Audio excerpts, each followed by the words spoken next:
Howdy, howdy. Making our plums were ready to harvest, or actually almost ready.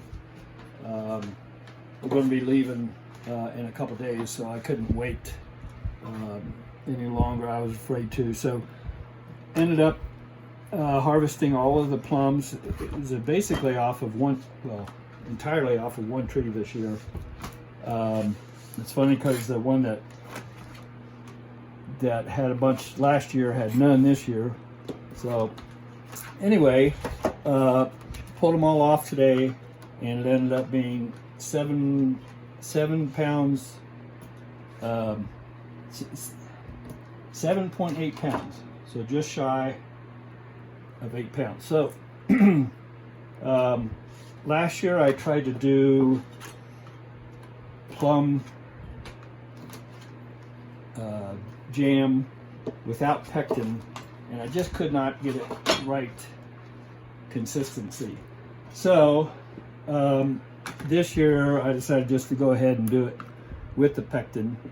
The difference is that you end up using a lot more sugar when you use pectin, but yeah, at least it'll be good. So what I'm doing here, I'm not sampling you. What I'm doing here, I'm going to actually put these in water with a little bit of vinegar. She likes to do that in order to get any white vinegar, get any cooties off of it.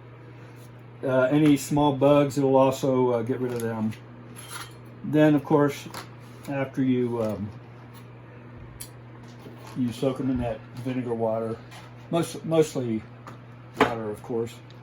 Then you rinse it off real good with just cold tap water. So this is the second batch that I'm making. I'll show you the first batch here. This one wasn't quite full, so we'll end up just putting that in the refrigerator. These have already been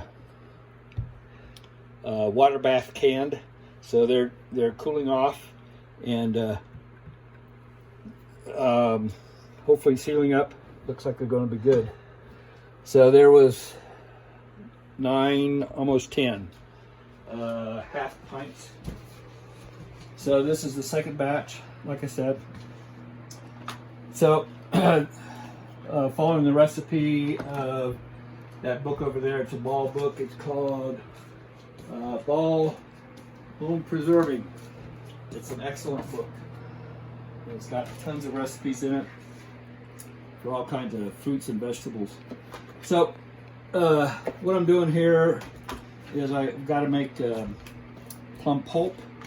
So it's 8 cups of pitted plums, and hate to tell you this, but 8 cups of sugar, and a container of pectin, dry pectin, and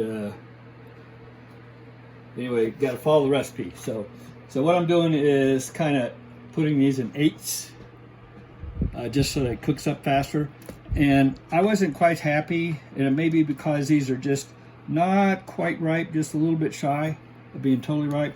But what I did was actually use a potato masher while I was making the pulp, and I think that helped quite a bit. So that's what I'll do again this time, and it seemed to turn out really good. So I think that's probably all I want to tell you at this point. I just wanted to kind of tell you and show you what we're doing here. So this is August the 28th. This is Phyllis's birthday, my sister Phyllis. So I gotta call her in a little bit.